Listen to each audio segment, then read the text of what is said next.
How to trim or cut, split, remove videos on your iPhone. So hello guys, welcome back to my YouTube channel. In this quick tutorial I'll be showing you the basic video editing ways on your iPhone.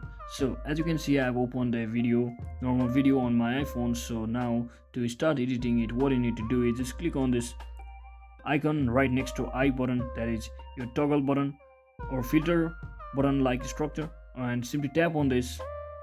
So when you click on it, you will be getting this interface. So in your iPhone you can try out trimming your videos right from the start or from the end. So the other thing what you can do is you can simply click on this adjust to adjust your brightness, exposure, highlights, shadows, contrast, etc. from over here.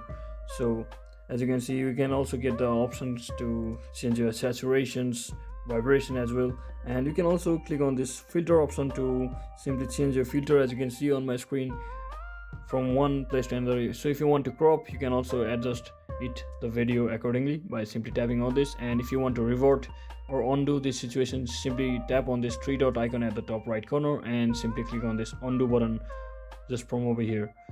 So it will take you back to the normal action or previous section. So even though there is no split option, you can easily edit it. So that's it for today guys. I hope this video was informational. Like and subscribe.